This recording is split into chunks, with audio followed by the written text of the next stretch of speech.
Conjunta de las radios que piensan.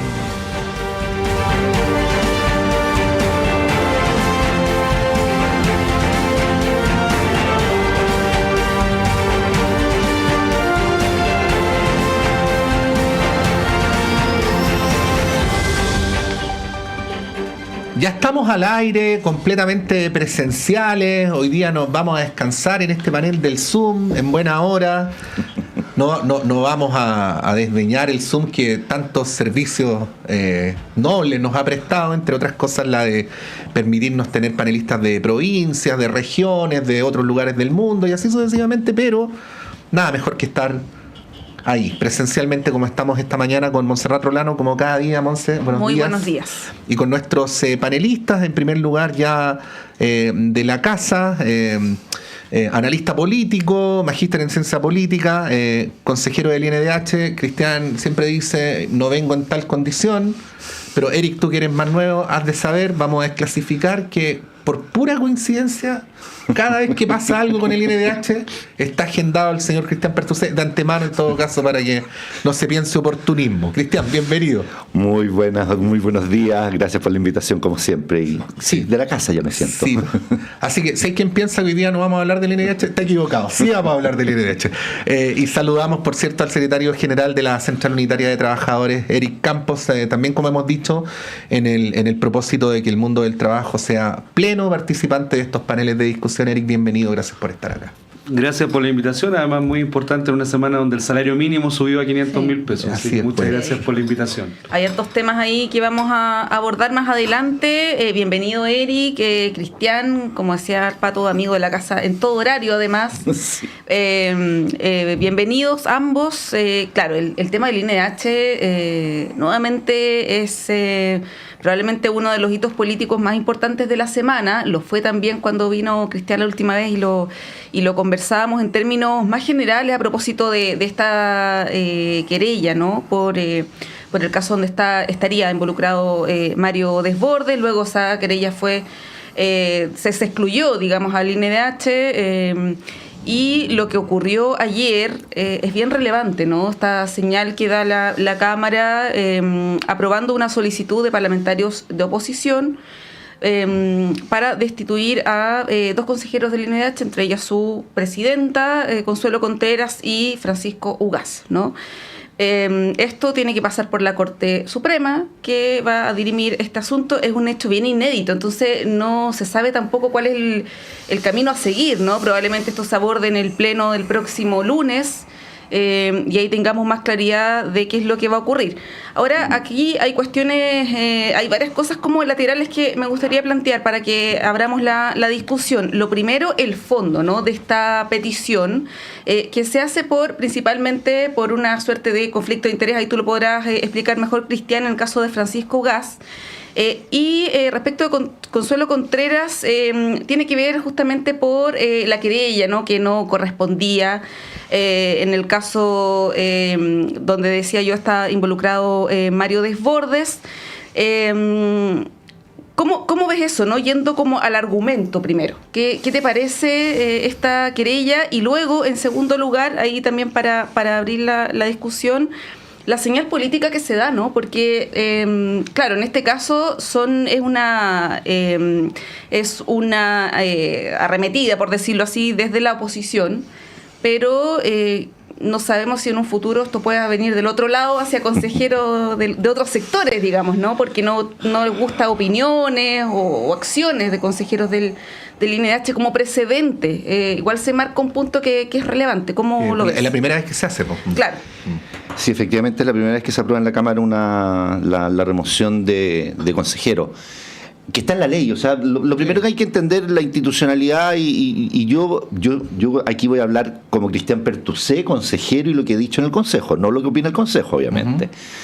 Yo lo que siempre he sostenido que obviamente la posibilidad de que cualquier funcionario público, cualquier agente del Estado, propiamente no somos funcionarios públicos los consejeros, pero estemos y podamos ser fiscalizados por diferentes entidades. O sea, eso tiene que existir, o si no, quienes ocupan un cargo que tiene algún poder, podríamos hacer lo que quisiéramos y eso no debe ser. O sea, aquí establece claramente la ley del instituto que la Cámara de Diputados o el presidente de la República pueden presentar la remoción, obviamente que tiene que ser justificada, porque no es la remoción, a la Corte Suprema, y que la Corte Suprema deberá decidir si procede o no procede la remoción. Son las dos personas que tienen, podríamos decir, una capacidad fiscalizadora o evaluativa, pueden evaluar la gestión y tiene que ser, como la misma ley lo establece, por razones fundadas, ¿cierto? Esto, y a mí me parece, de alguna manera, voy a decirlo con otra frase, es bueno que las instituciones funcionen. Si efectivamente hay una evaluación negativa, y ahí no me parece que haya una arremetida ni nada por el estilo, que se presente, porque lo que es el primer paso solamente es para que lo revise, ¿cierto?, la Corte Suprema, y aquí obviamente si no hay un procedimiento establecido en la ley, la Corte Suprema, obviamente por lo que implique lo que es la Corte Suprema, deberá establecer un debido proceso, ¿cierto?, para la presentación de las acusaciones y para la defensa legítima que tienen que tener tanto Consuelo como Francisco. Sí, pero el argumento, disculpa, muy cortito, sí. El argumento, ¿no?, de que el INDH se querelló por un caso de eventual tráfico de influencias en el Poder Judicial, ¿te parece que es un argumento plausible para pedir la remoción de consejero? Porque así, mirándolo desde afuera, sin saber detalles y sin uno ser abogado, parece un poco rebuscado, sí, porque, el argumento. Porque no está en el escrito, pero en la cuña periodística que acompaña el escrito, ¿no?, el texto está textual, ¿no? Existe una operación política contra Mario Desbordes, ¿no? Entonces, y bueno, se deduce, pues si te ponen la pelota en la raya para que haga el gol, que la operación política es del INDH, ¿no? A ver, yo como lo dijimos y lo discutimos en el Consejo, y fue lo que dije, uno no puede saber cuáles son las intenciones detrás de cada uno, están en su alma, en su mente, en su espíritu. A ver, yo me abstuve de la presentación de esta querella. Cada día estoy más convencido de que no lo deberíamos haber hecho por muchas razones que están, y espero que se publiquen rápido las actas, al menos ya están en trámite. Creo que no correspondía nuestra acción en esto, más allá de que los hechos podrían ser graves, ¿cierto? Y hay que evaluarlo. Yo obviamente estuve en contra y creo que el instituto, y es lo que yo he manifestado, de alguna manera pasó en una acción que además, en términos de, si pensamos en conflictos de intereses, en Chile se han producido muchos conflictos de intereses y anteriores, en muchas materias, de diferente índole. Entonces, fue, como también lo planteé, fue apresurado, fue una discusión muy rápida, tuvimos en estricto rigor la sesión del Consejo para aprobar o rechazar, no tuvimos como habitualmente tenemos, que se presentan los documentos, se discuten, se dan las observaciones y tenemos una segunda sesión. Fue muy apresurado por las razones que puso, y tendrán que ver, aquí yo no voy a hacer si los fundamentos que da, bueno, el caso de Francisco efectivamente es querellante en la operación Topógrafo, esto se nos presentó como una ampliación de la operación Topógrafo, como nuevos antecedentes.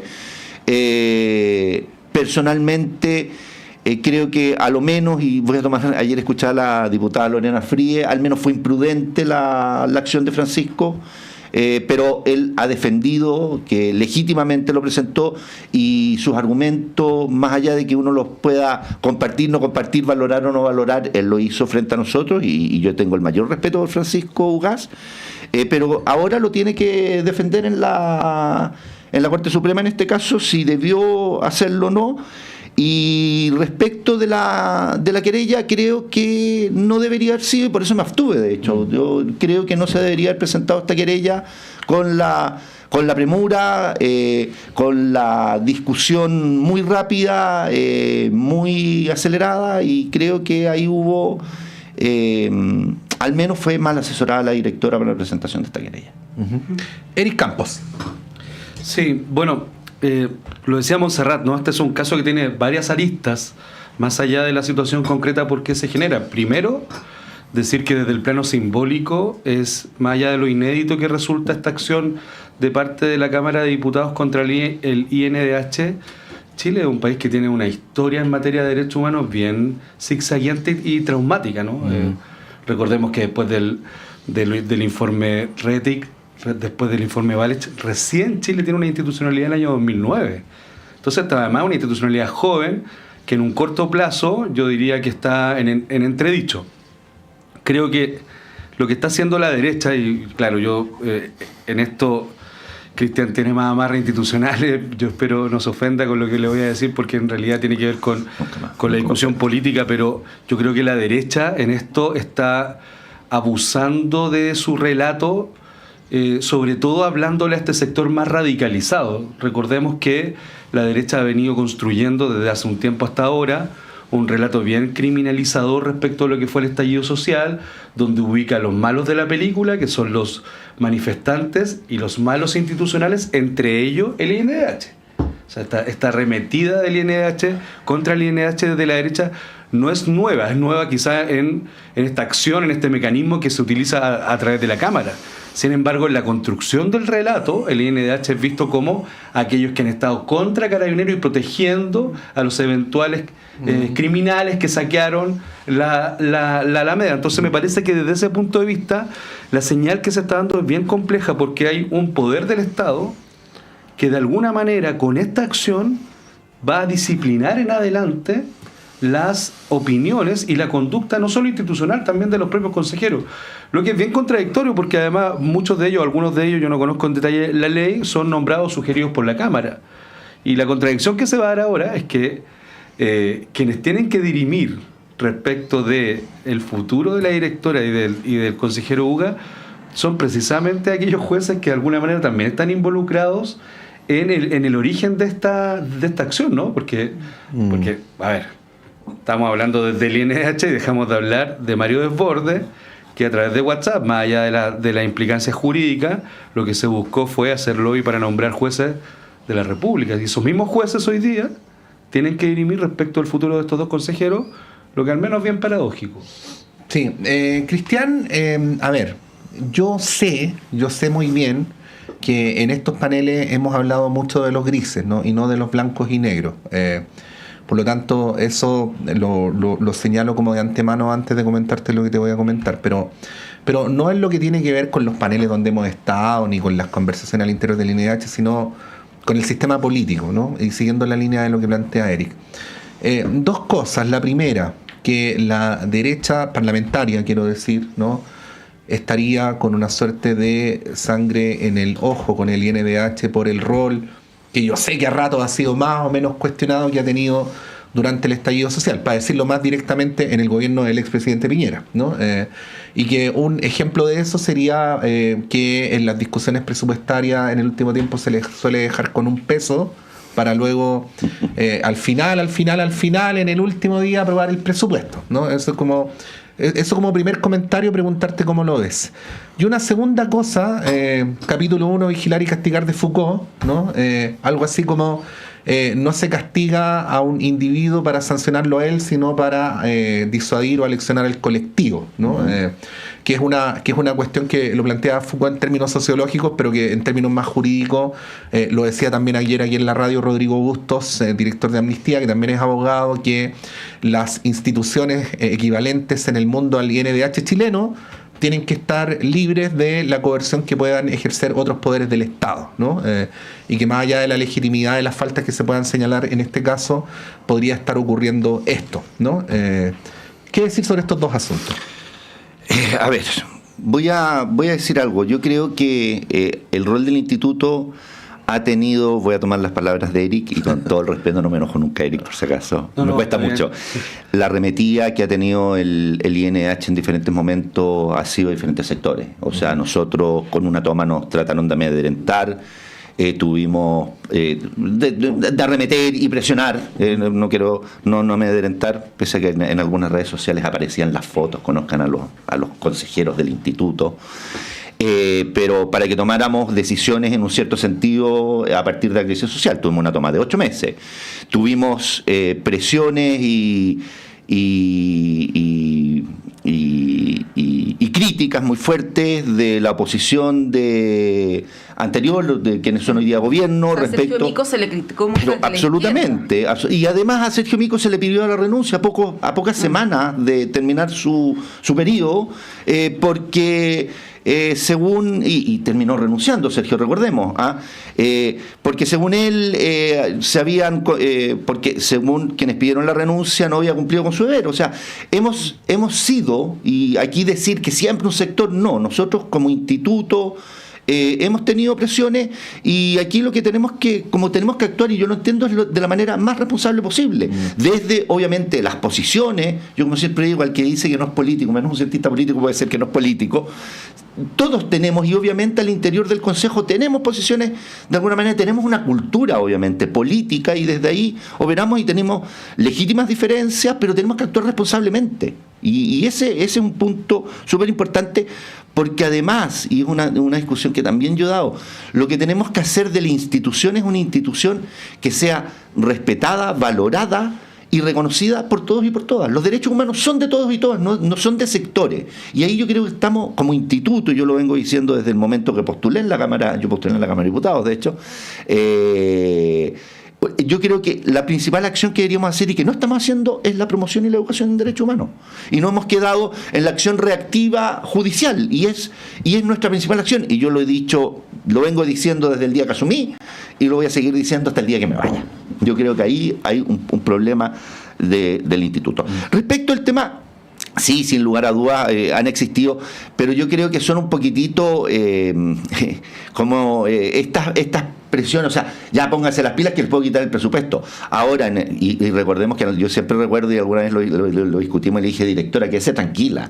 Si al fin y al cabo el instituto no se va a quedar sin el financiamiento en algún momento, y se aprobó en la ley de presupuesto, dejaron el Transantiago con con 1.000 pesos, con 1.000 pesos, y obviamente el gobierno fue en el gobierno de Michelle Bachelet II, si mal no recuerdo, pero fue uno de los dos gobiernos de la presidenta Bachelet. Se hizo a través de transferencia al Tesoro Público. O sea, no nos vamos a quedar sin presupuesto, porque obviamente la institución y por convenios internacionales tiene que funcionar. Yo creo que efectivamente son de alguna manera como decirle, oiga, póngase las pilas, son señales. Y esas señales existen.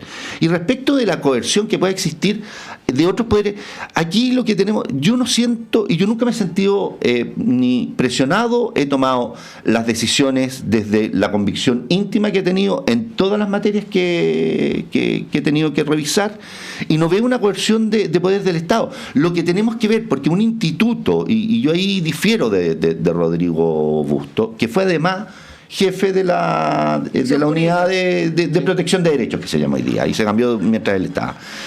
Yo no siento que haya una coerción o una presión o una coerción, digamos, de otros poderes del Estado. Lo que tenemos que establecer, a lo mejor podemos cambiarla, pero hoy día uno, claro, se podría decir, no, tengo que aprobar todo lo que dice el presidente, porque el presidente individualmente podría presentar como lo dije al comienzo, podría presentar una destitución, una solicitud de remoción a la Corte Suprema. Pero hay que ver quién, de alguna manera, todos los órganos tenemos que tener alguna fiscalización, alguna red. No podemos estar sobre el bien y el mal. Y eso yo creo que no lo podemos tomar ni como una presión, ni como una arremetida, sino como la función. Y si estamos convencidos de que estamos tomando buenas decisiones, decisiones coherentes, a mí que me fiscalicen todo lo que quieran. A mí lo que más me gusta es que conozcan las actas, de que vean lo que dije y cuáles son mis posiciones, porque me parece que es legítimo cuando uno tiene una posición como la que yo tengo en una institución tan relevante para el país como en la que estoy. Sí, yo me quiero acercar con lo que decía, ¿no? De la palabra que usé, arremetida. Más allá de esta querella, ¿no? Frustrada del instituto, me refiero más bien a discursos que ayer se escuchaban harto en la Cámara de Diputados. Ayer en la noche me tuve a escuchar algunas intervenciones de parlamentarios de oposición que planteaban directamente que el INDH tenía que cerrar, ¿no? Que no tenía que existir, que es un espacio de activismo político, en fin, más allá de si es que jurídicamente procede lo que vaya a hacer la Corte Suprema, ya eso es harina de otro costal.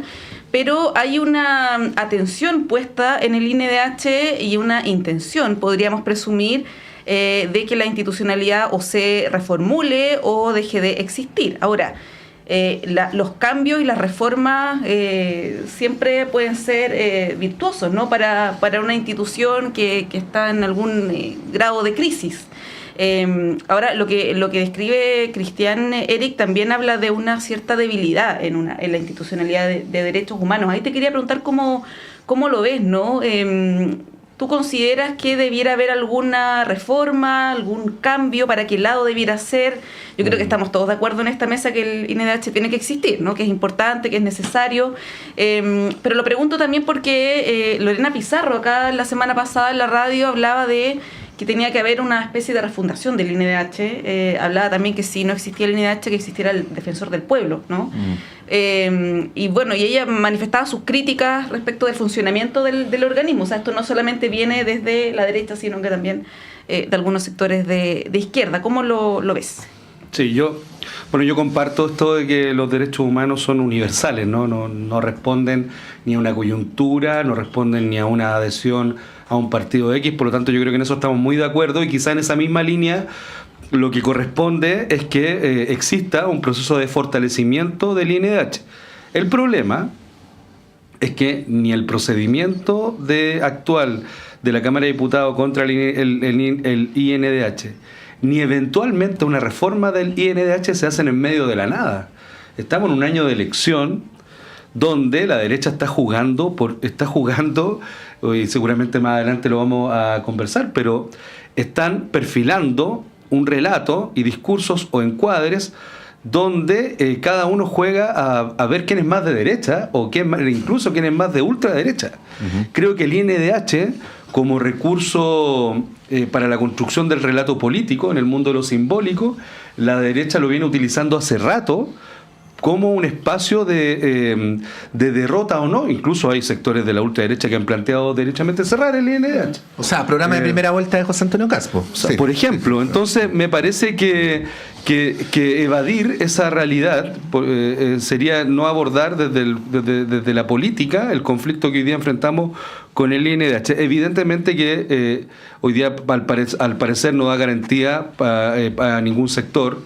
Bueno, yo en lo particular nunca estuve de acuerdo con la toma de los 8 meses, entonces me parece que eso de alguna manera también comenzó un debilitamiento de la institución frente a la ciudadanía, pero lo que hoy día está en riesgo es la pérdida de legitimidad del INDH frente a la gente común, no frente al sistema político, sino que la gente común, la gente que nos está escuchando, la gente que va a su trabajo hoy día dice, bueno, pareciera ser entonces que esta es una institución de los políticos, ¿no? Que son los relatos que le interesan mucho instalar a esta izquierda media Milei, ultraderecha, que todavía no termina de definir qué quiere, si quiere ser como Bukele, si quiere ser como Milei, si se quiere parecer a Le Pen. Entonces yo creo que el INDH es utilizado en ese contexto mucho como caballito de batalla. Y eso es peligroso, insisto, porque después puede ser de todo, comillas, sentido común, entonces cerrarlo. Sí, yo no digo que esta mesa sea especialmente virtuosa, o sea, ustedes sí, pero yo no. Pero pensaba que ojalá la discusión más general pudiera darse en el marco de lo que estamos conversando esta mañana, ¿no? Porque creo que sería sano abrir una discusión para ver cómo reformar al INDH, pero para fortalecer la institucionalidad de derechos humanos, no para debilitarla, ¿no? Y ahí es donde hay quienes se inhiben de abrir la discusión, aún creyendo, porque ahí siguiendo la línea de lo que plantea Monse, pero ahí me voy a jugar un poco más. Creo que como en voz más baja, en sotoboche, creo que sin micrófono, ¿no? Diría, buena parte de las personas que tienen que ver con esto dicen sí, deberíamos conversar una reforma del INDH y todo, pero el problema es como las pelotas de rugby, si se abre el partido, hacia dónde va a saltar la pelota, ¿no? Entonces eso como primera cosa. Y lo segundo, en la línea de lo que planteaba Cristian, creo que es súper importante eso. O sea, habiendo ocurrido situaciones tan graves como las del estallido social, qué duda cabe que el involucramiento judicial del INDH era indispensable y era necesario, ¿no? Pero, ¿qué es lo que ocurre con nuestro sentido común de derechos humanos todos los días? Porque cuando asesinaron a la carabinera, creo recordar, en Quilpué, ¿no? Y llega en la mañana la ministra Toá, a Quilpué y se baja del auto y una vecina le grita: ¿hasta cuándo con los derechos humanos? Eso es una catástrofe, ¿no? O sea, es un fracaso societal tremendo, del cual creo que por estos asuntos, aún siendo muy importantes, no nos estamos haciendo cargo. Disculpen el comentario, ni siquiera una pregunta, pero era como para propiciar el debate. Es que yo quiero reafirmar lo que dices tú, Patricio. Yo creo que nosotros en Chile, yo llevo 5 años de consejero del INH. El tema de los derechos humanos por la docencia, y fue desde ahí, es algo que siempre me ha preocupado. ¿Y por qué me ha preocupado? Porque vivimos una crisis de derechos humanos que fue inmensa durante la dictadura, que la supimos con posterioridad, y bueno saberla para no repetir la historia. Pero yo creo que uno de los grandes problemas que tenemos hoy día es que efectivamente algunos sienten que los derechos humanos son de una parte, o solamente se preocupa de una cosa. Yo creo que ahí Sergio Mico, en estos últimos días, con toda la discusión que se ha ido generando, ha apuntado bien. El instituto tiene un rol que, más allá de obviamente la preocupación por lo que ocurrió en la dictadura, tiene que tener un rol de la promoción y que todos valoren los derechos humanos, de que todos conozcan los derechos humanos, y ahí hemos fallado como instituto. Tenemos que hacer acciones judiciales, y yo no digo que no, pero nuestro principal rol, nuestra principal actividad debería ser la promoción, el respeto, la aceptación y el conocimiento de los derechos humanos, porque en definitiva es no entender claramente los derechos humanos, y sin lugar a dudas. Yo voy a contar una anécdota. Cuando recién asumí como director, se me acerca un primo y me dice: ¿y es que estáis ahí? ¿Por qué te metiste en esto? Y bueno, conversando, hoy día lo entiendo muy bien, pero hoy día nos falta, y desgraciadamente hay como un sentimiento que los derechos humanos están en un sector político con una sola preocupación, como atentando contra el otro, y lo que tenemos que hacer, porque los derechos humanos al final implican el respeto y la aceptación entre nosotros, el respetarnos y aceptarnos entre nosotros, con todas nuestras diferencias, con todas nuestras diversidades, y eso nos está faltando como sociedad, y creo que ahí estamos al debe. Sin lugar a dudas, yo estoy por el tema del fortalecimiento. A ver, toda institución, y esto más, el instituto tiene 14 años. En 14 años no ha habido ninguna reforma, ningún cambio a la institucionalidad, con una rotación además de consejeros por diferentes razones. De los consejeros que entramos cuando yo asumí hace 5 años atrás, ya se han ido 2, por ejemplo, y que han tenido que ser reemplazados. O sea, 2 que recuerdo, sí, que estoy tratando de ver rápidamente. Entonces, además tenemos una rotación muy rápida de consejeros. Entonces, hay una problemática en la institucionalidad que tenemos que empezar a mirar. Y segundo, o sea, aquí, ¿quién es el defensor del pueblo? De alguna manera, es el instituto, si ese es su rol. Si aquí cuando tratamos de generar figuras, lo que pasa es que dentro de lo que es la defensa de los derechos humanos hay como lo que son las instituciones, ¿ya? Como el instituto, Latino Uruguay y otros países, o lo que son los defensores, pero es la misma institucionalidad porque tienen los mismos objetos, los mismos objetivos. Puede ser unipersonal o puede ser un consejo, y la idea, en definitiva, la defensa es la misma, y yo creo que eso tenemos que tener. Ahora, respecto a la reforma, siendo sincero, lo decía Eric, yo creo que tenemos que pensarla con tranquilidad. En un momento electoral es sumamente difícil, van a ser, pero tenemos que empezar a pensarla, tenemos que empezar a discutirla, para que ojalá, una vez que se instale, ya haya una discusión más amplia, un nuevo Congreso, un nuevo gobierno, se pueda revisar esa misma discusión, pero partirlo hoy día con altura de mira.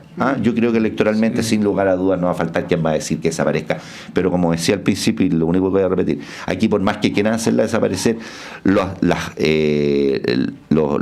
pactos, las convenciones que hemos firmado, nos obliga, ¿cierto?, a tener una institucionalidad de derechos humanos. Pueden cambiarle el nombre, pueden cambiarle todas las cuestiones, pero nos obliga a tenerla, y eso tenemos que tenerlo súper claro y tenemos que estar tranquilos en ese sentido. Sí, Eric, antes de irnos a la pausa. Sí, no, un detalle. Bueno, yo creo que lo primero es que este no es un problema solo de Chile, hay un problema mundial respecto a los consensos de posguerra, y creo que eso es un elemento fundamental para el debate. Yo comparto que hay demasiada ignorancia respecto a lo que significan los derechos humanos, cuál es el rol del Estado. Sin embargo, estando de acuerdo con que hay que avanzar en materia de educación, de hecho estos mismos diputados podrían proponer una reforma a la malla curricular de los jóvenes, ¿no? Porque yo no veo por ningún lado que esté el ramo o al menos un tallercito.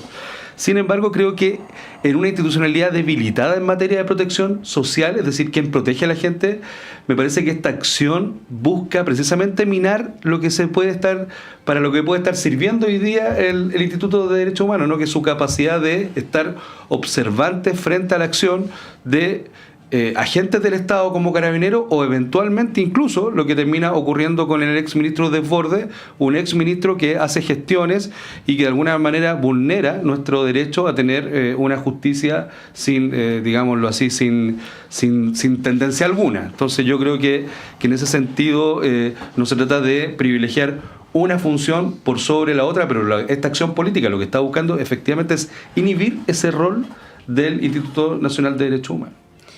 Bueno, nos vamos a una pausa cuando son las 9:04, hacemos un breve corte y a la vuelta vamos a hablar de pensiones. Ayer hubo una sesión bien tensa en la Comisión de Trabajo del Senado. La ministra Jara insistió en su llamado a los senadores que se votara la idea de legislar el lunes. Pero parece que no va a ser así, no tiene para cuándo. Hay incertidumbre respecto de este debate, creo que es la palabra que lo resume. Hacemos un breve corte y a la vuelta seguimos con este y otros temas.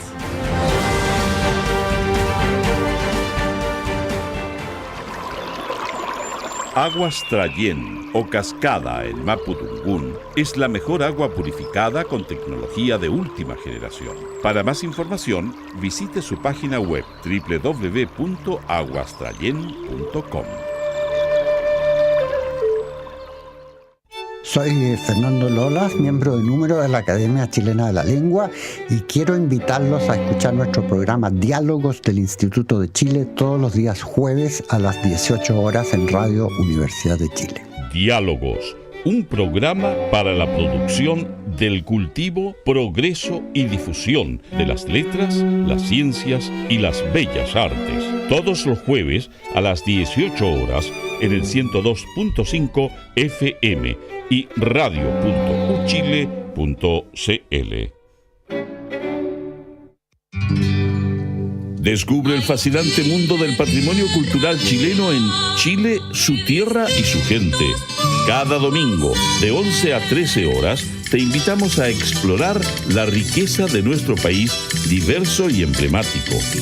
Únete a nosotros en Radio Universidad de Chile, 102.5 FM y en www.radio.uchile.cl para conocer más sobre nuestra identidad cultural. Chile, su tierra y su gente es un programa creado por el Ballet Folclórico Antumapu de nuestra universidad. Conciencias y Educación, un programa de la Facultad de Ciencias de la Universidad de Chile dedicado a mostrar el estado de la ciencia de frontera y analizar las políticas educacionales y contenidos programáticos sobre educación científica y educación ambiental. Hola amigas y amigos, soy Raúl Morales Segura, decano de la Facultad de Ciencias de la Universidad de Chile, y deseo invitarles a acompañarnos en nuestro programa Conciencias y Educación cada viernes a las 12 horas en Radio Universidad de Chile. Conciencias y Educación, un programa para una ciudadanía más demandada en los avances científicos, tecnológicos y ambientales, en el 102.5 FM y radio.uchile.cl. Ya está disponible Emociones Encontradas, el nuevo número de Palabra Pública, la revista cultural de la Universidad de Chile. Esta edición está dedicada al lugar de los sentimientos y afectos en el mundo contemporáneo, con textos sobre filosofía, artes visuales, literatura, ciencias, género, arquitectura, educación, redes sociales y ecología. Retira tu ejemplar en las oficinas de Radio Universidad de Chile, en librerías y espacios culturales. Revisa nuestros contenidos y puntos de distribución en palabrapublica.uchile.cl. Palabra Pública, una revista editada por la Vicerrectoría de Extensión y Comunicaciones de la Universidad de Chile.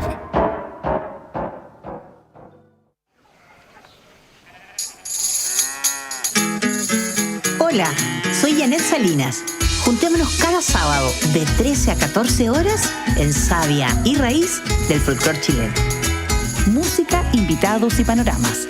Savia y Raíz del folclore chileno. Todos los sábados a las 13 horas en el 102.5 FM.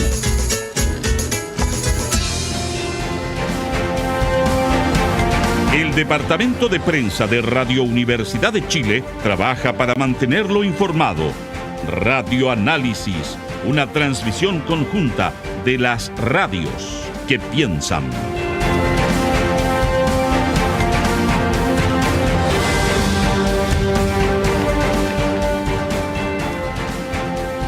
Son las 9:09. Bueno, queremos, dentro de estos temas que a ratos son ríspidos e ingratos, hacer un brevísimo oasis, porque nuestro coro sinfónico de la Universidad de Chile, pero para no decirlo de manera tan como institucional, que es de Chile, ¿no?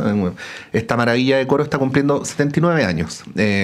Y lo va a celebrar con funciones este viernes y sábado con una de las grandes obras de la historia de la música, que es el Requiem de Verdi. Realmente es una maravilla escucharlo con audífonos, imagínense en vivo, y va a estar el coro de Sinfónico de la Universidad de Chile en conjunto con la Orquesta Sinfónica dirigida por el maestro Rodolfo Salglimbeni, presentándose mañana y el sábado, así que desde ya les hacemos las invitaciones para que puedan ir al Teatro de la Universidad de Chile en el Metro Baquedano a las 7:30 de la tarde, pero además, y esto como parte de esta relación estrecha que tenemos con el Centro de Extensión Artística y Cultural de la Universidad de Chile, vamos a regalar ahora mismo 5 invitaciones dobles para la función de mañana viernes. Así es que pueden llamar desde ya al 22-978-1579, 22-978-1579. No se lo pierdan porque realmente va a ser una maravilla. Ya, dicho lo dicho, vamos a pensiones.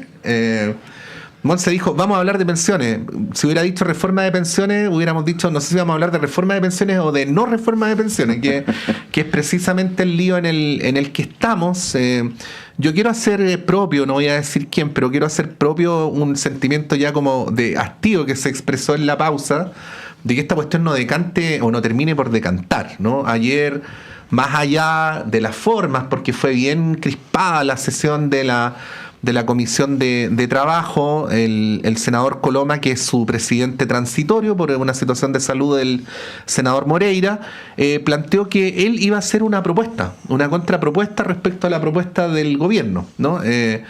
Se acusa al gobierno intransigente por precipitar una votación, les están pidiendo algunos días más para llegar a un acuerdo, pero déjenme decirles que llevamos años en lo mismo, ¿eh? Que como que denme una semana más, denme un mes más, en fin, ¿no? Y bueno, aquí yo creo que al menos hay dos cuestiones. Una es que definitivamente el tema de las pensiones, aún siendo tan grave, parece no terminar siendo prioritario para el sistema político. Y lo segundo es qué tan conveniente es para las distintas fuerzas que este tema no tenga al menos un avance durante este periodo legislativo presidencial y quede para el siguiente, ¿no? Prolongando aún más la falta de definiciones claras sobre la materia. Eric, pero también como análisis, pero también viniendo del mundo del trabajo, para el cual este es un tema especialmente sensible. O sea, yo creo que este es un tema fundamental para el país. Me parece que esto súmale, ¿no? Esta carta que se juegan siempre, que es como pedir un minuto, que armemos una comisión técnica, ¿no? Es como llegamos a un empate, entonces tiremos la pelota al córner y armemos una comisión técnica. A mí me gustaría que alguna vez citáramos a estas comisiones de expertos para que le explicaran al país cómo técnicamente, ya que le gusta tanto la técnica, es posible llegar a fin de mes con 200.000 pesos. Explíquenme técnicamente cómo eso es posible. Porque pareciera ser que cuando nos cansamos de la política, hablamos de la técnica como si eso fuera otra cosa. Y la verdad es que eso es imposible. Es absurdo hasta incluso planteárselo. Yo creo que hay una suerte de secuestro. Yo milito en un partido político, pero mi rol de militancia en el mundo social, soy electo por los sindicatos, y desde esa vereda también digo que estamos en una suerte de secuestro del sistema político. Hay una suerte de empate. Un ejecutivo, ya sea Piñera o incluso Boric, que permanentemente plantean sus legítimas reformas y leyes, y un parlamento que no las aprueba. Y en esa colisión permanente están al centro los ciudadanos y la gente que no le alcanza para llegar con 200 lucas. a mí me llama, y disculpen que lo plantee desde la casuística, pero a mí me llama mucho la atención incluso cómo he escuchado gente que se dedica a la elaboración de políticas públicas, y cuando se trata de elaborar políticas públicas relacionadas con las personas mayores, ya se empieza a asumir incluso que la subsistencia de las personas mayores no está vinculada directamente con la pensión, sino que con su sistema o red de apoyo, es decir, que los hijos tienen que hacerse cargo, y eso se asume como un elemento de análisis para la construcción de políticas públicas. Eso es bien indignante, creo yo. Me parece que ya no hay más plazo. Lamentablemente, incluso se apruebe lo que plantea el gobierno, es insuficiente para efectos de lo que se requiere. Yo no estoy seguro que incluso aprobando el 3 se pueda resolver el drama social que hoy existe respecto de las pensiones, no las futuras pensiones, que ahí puede haber un debate si las distintas fórmulas mejoran o no el guarismo final. Pero la crisis que hay hoy día social, esta radio es una radio muy escuchada, yo les hago la invitación a mirar para el lado nomás. Todos tenemos un familiar personal mayor a la que tenemos que hacerle una ayuda mensualmente, o tenemos que hacernos cargo, nuestro padre, una tía, no tengo idea. Y eso es bien lamentable, porque están las posibilidades desde la política pública para resolver esos problemas concretos, y sin embargo esta suerte de a ratos juego de caretas entre los partidos y el sistema político no lo permite. Lo que termina pasando ayer es bien decidor de eso, una suerte de... Ya ni siquiera hay que ver programas de debate donde la gente se tira mala onda, es cosa de ver las sesiones del Parlamento, ¿no? Como que hay una lógica de show televisiva que llegó al Parlamento, y eso da cuenta de un proceso de descomposición también del sistema político, y por eso que están en el nivel que está la aprobación del Parlamento hoy día. Sí, bueno, para hablar del Parlamento podríamos... Sí, hacer un seminario. Sí, pero no sé si ahí sería análisis o catarsis. Sí, pero ahora, Cristian, lo que plantea Eric es bien relevante, porque es un tema urgente, y urgente hace 10 años, no de ahora, quizás agravado por el tema de los retiros, ¿no? Las personas que están próximas a jubilarse, que también está en el espíritu de esta reforma, poder mejorar las jubilaciones actuales. Están en una situación bien desmejorada con el tema de los 3 retiros, ¿no? Por lo tanto, cobra mayor urgencia el avanzar en esta reforma ahora, no en un próximo gobierno. Pero la verdad es que no se ve mucha salida. Uno de repente escucha algunas voces más esperanzadoras. Yo la otra vez escuchaba al senador Cruzcoque, por ejemplo, que planteaba que hay un grado alto de acuerdo con el gobierno, pero los puntos donde hay desacuerdos son quizás valen más que todos los otros, ¿no?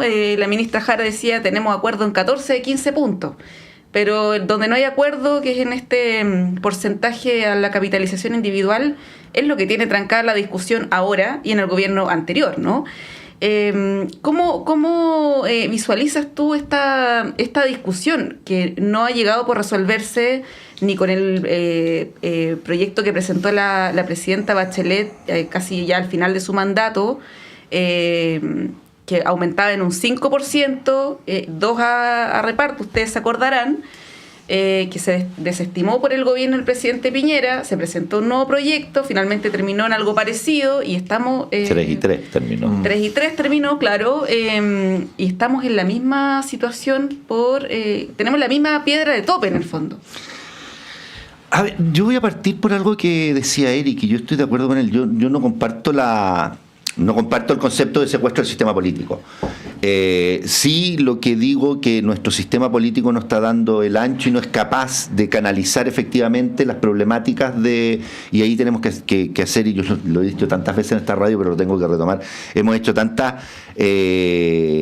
debates, nuestra institucionalidad no está dando el ancho, el presidencialismo, nuestro Congreso, y tenemos que pensar muy bien el régimen político y el sistema político que tenemos. La fragmentación es súper nefasta, entonces hay incentivos muy negativos. Entonces, no solamente respecto de esta ley, sino que en términos generales, y vemos, y eso tiene que ver con la valoración que hablaba de Eric, que lo comparto, pero tiene que ver no con un secuestro, sino que con un diseño que hemos creado nosotros mismos, que en definitiva va generando ciertas problemáticas que a la vez a quienes ocupan los cargos les genera incentivos negativos, ¿ya? Y eso es preocupante. Bueno, sin lugar a dudas, a ver, un segundo tema que quiero decir. el tema de los acuerdos yo creo que es re importante, ¿ya? Porque si no llegamos a acuerdos en ciertas materias y van a tener que alguien va a tener que ceder, ¿ya? Vamos a tener un proyecto de ley que a lo mejor no va a tener ningún cuerpo como fue el que salió de la Cámara de Diputados, ¿ya? Porque no hubo acuerdo, y ahí la intransigencia de uno o del otro, bueno, es relativa, porque si no hay acuerdo, ¿para qué lo quieren votar? A lo mejor para llevarlo a sala, pero yo creo que hay que tratar de darse el tiempo con el objetivo, obviamente, de lograr un acuerdo para poder tener un acuerdo, una negociación, hablemos porque no creo que haya acuerdo, una negociación que permita tener un sistema mejor que el que tenemos hoy día. Esa es la política. No voy a decir si el mejor de los mejores, pero al menos sí mejor. Yo creo que hay acuerdo en el tema de que se tiene que aportar un 6% más. Hay un problema que no sé si tanto acuerdo en esto. No, un 6% sí. Si todo el tema del 6% no se discute, se discute si es el 6%. No. Bueno, podemos discutir, sí, pero el 6%, que en definitiva las cotizaciones tengan un 6% más de aporte, hay un acuerdo. El problema sí es a capitalización individual o si una parte va, y ahí está la problemática. El 6, el guarismo 6 no está en discusión, diría yo, ¿ya? Es como creo que también hay acuerdo en que se separe la industria, digamos, de alguna manera, de que quienes se preocupan de la administración de los fondos sean unos y quienes se preocupan después de la entrega de las pensiones sean otros. Creo que, pero aquí lo que tenemos que trabajar, yo de repente tampoco entiendo por qué tanta premura, ya después de, yo voy a decirlo súper cierto, o sea, desde mi visión de analista político, más allá de los aplausos que se vio que tuvieron el ministro de Hacienda y la ministra Jara cuando salió el proyecto de reforma de pensiones de la Cámara, yo creo que fue de verdad un fracaso porque salió un proyecto sin ningún cuerpo. Uh-huh. Y es una gran problemática. Entonces, apurar una votación, y ahí también hubo una petición de que se apurara la votación, pero salió sin porcentaje. De hecho, no está en la ley el 6%, se tuvo que reponer, y con una serie de variables que hacen el proyecto inviable. O sea, es la nada, no es una reforma de pensiones. O sea, se tiene que aprobar la idea de legislar para que el gobierno pueda ingresar las indicaciones, que según la ministra Jara ya están listas, pero lo que corresponde procedimentalmente es que primero se apruebe la idea de legislar y luego se presenten las indicaciones. Sí, igual ahí quería llevarte la contra, Cristiana, porque tú usaste las palabras premura y apurar, ¿no? Y claro, yo me pregunto, pero ¿qué quiere decir eso si digamos como, o sea, solo en este periodo legislativo estamos desde el principio en lo mismo? Entonces, como principio general, llegar a acuerdos y negociar es lo ideal, ¿no? El tema es hasta cuándo, porque existe una presunción, no la voy a hacer mía, pero existe una presunción de que al menos un sector de la derecha lo que en realidad no quiere es que se vote, ¿no? Entonces lo de negociar es una coartada, ¿no? Digo, hipotéticamente, ¿no? Digo, sí, la ministra Jara ha expuesto en distintas entrevistas y paneles que detrás de esta dilación estaría la mano negra de la AFP. Como su hipótesis, ¿no?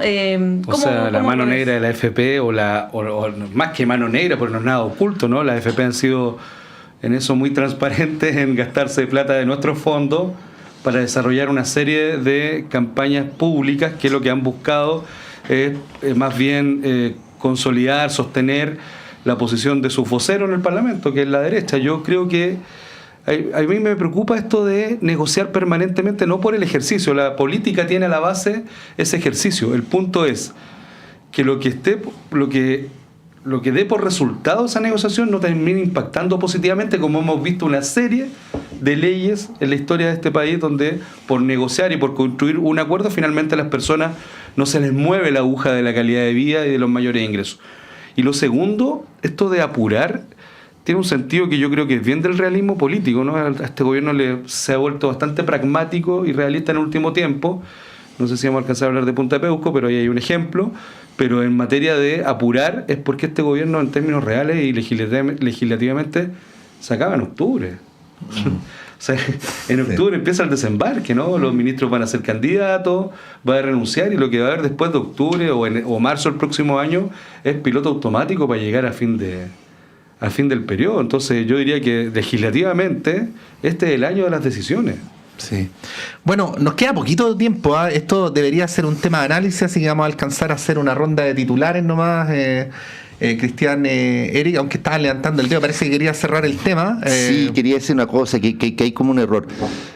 Uno puede criticar las campañas de la AFP, pero las AFPs no hacen campaña con los recursos de los cotizantes. Las platas de los cotizantes no se toca, es con los recursos que ellos cobran por administración, que son recursos de las AFP. Las platas de los cotizantes, para dejarlo como claro, digamos, que provienen de los cotizantes. Las platas que provienen de los cotizantes para administración. Estoy bien, pero no es la plata pero no es de la AFP. No, sí. Pero la plata que está en nuestras cotizaciones no se toca menos que la retiremos nosotros, que yo creo que fue una pésima política, pero da lo mismo. Por lo que decía Montserrat antes. Sí, oye, nos quedan poquitos minutos. Les vamos a proponer hablar del tema electoral que está bien movido en la oposición. Todos los días, toda la semana, sale el Partido Republicano anunciando un nuevo candidato para competirle, no a la izquierda, sino que a la derecha, ¿no? Lo que es bien llamativo, ayer salió esta noticia del ex general, no me acuerdo el nombre, Basaletti, no me acuerdo el nombre, digamos, pero el apellido, Enrique Basaletti, por Maipú, una comuna emblemática, ¿no? Tanto para la izquierda como para la derecha, y donde sabemos que ahí el alcalde actual corre con ventaja, ¿no? Pues por lo menos así lo dicen las encuestas. Esto ha ocurrido en el sector oriente, en la quinta región, ya es una noticia que nos tiene bien acostumbrados, casi no es noticia, ¿no? Lo que ocurre ahí en la oposición. Y en el oficialismo están las cosas medio enredadas con las gobernaciones, ¿no? Particularmente en la gobernación metropolitana. Ni siquiera la DC está tan convencida de apoyar a Claudio Rego. No sé cómo será el caso del Partido Comunista, Eric.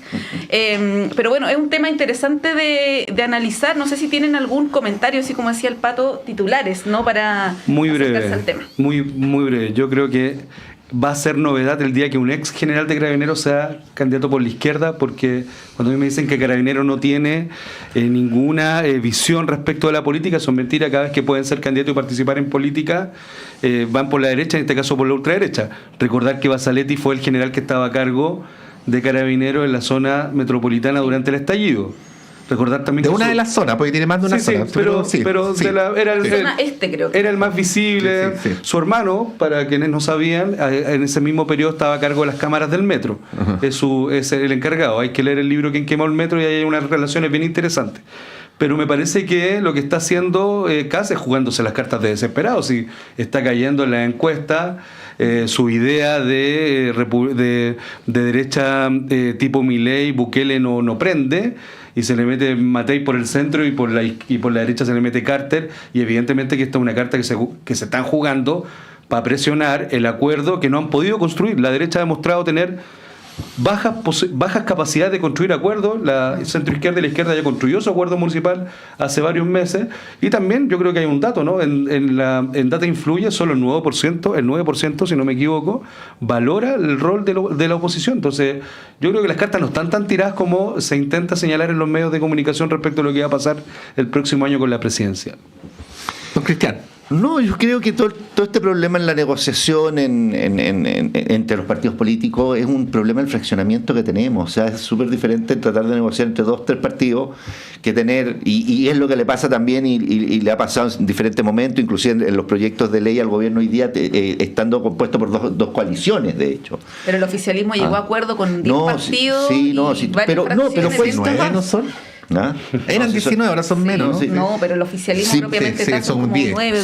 Sí, pero no, yo creo que tiene que ver con identidades distintas, porque además es muy difícil a la oposición que está más en el centro, estoy pensando en demócratas amarillos, llegar a inclusive hacer pactos por omisión con republicanos. Hay una gran interrogante. Sí, hay un tira y afloja súper difícil sin lugar a duda, pero y ya se han levantado además algunas candidaturas independientes que estamos viendo, pero al final los partidos políticos, exceptuando en una oportunidad, llegan a acuerdos en los últimos días. Me acuerdo cuando dejaron el PP fuera a prueba de Todavía les duele. Sí, que fue muy, muy duro eso, pero al final los partidos políticos llegan y esto es un tema, yo diría, de la típica presión que se hacen para la negociación y tener un mejor. Pero habla, siempre a ser más difícil, se entiende menos, porque además tenemos un problema, un fraccionamiento muy grande en el sistema de partidos. Y eso es uno de los grandes problemas además que tenemos por el sistema político al que hablaba Eric. El fraccionamiento está tensionando mucho y tensionando también la capacidad tensionando la gobernabilidad ya que tenemos en el país. Sí, voy a finalizar con algo bien canalla, porque voy a tirar una hipótesis, pero no hay tiempo para comentarla, así que voy a tirarla y luego cerramos el panel. Que no solo los datos de corto plazo, sino los datos en un periodo un poquito más largo demuestran, como decía Eric, que la extrema derecha, si alguna vez tuvo hegemonía al interior de la oposición, la está perdiendo, ¿no? Y que las pérdidas de hegemonía siempre son medias violentas, pues sí, hay un cambio de... Y mi hipótesis nomás, o es una pregunta, ¿qué va a hacer Chile Vamos con eso? ¿No? Una vez que ya recupere, como parece que lo está recuperando definitivamente la hegemonía en el sector, ¿qué va a hacer? ¿No? ¿Cómo se va a situar en la política nacional y en los próximos desafíos? Tenemos que dar las y los ganadores del Requiem de Verdi. Disculpen por haber tirado la hipótesis y no haber dado la palabra, así es la vida a veces. Es el dueño del programa. Sí, no soy el dueño del programa. Don Marco Torres, Marco, felicitaciones. Patricia Hernández, qué bueno. Vladimir Martínez, Rebeca Jara, Rosa Jiménez, ganadores para ir a ver esta maravilla de la creación humana que es el Requiem de Verdi, mañana con la Orquesta Sinfónica y el Coro Sinfónico, esta último cumpliendo 79 años de trayectoria. Don Eric Campos, muchas gracias por haber venido. Muchas gracias por la invitación. Don Cristian Pertusé, como siempre. Muchas gracias a ustedes, feliz de estar acá, como siempre. Y con Monse nos vamos a una pausa y a la vuelta está Diana Porras con ustedes siguiendo estas conversaciones en la Radio Universidad de Chile. Cumplimos 13 años comprometidas y comprometidos con la salud de Chile. En cada conversación ciudadana saludable de jueves y junto a numerosas y numerosos actores, nos concentramos en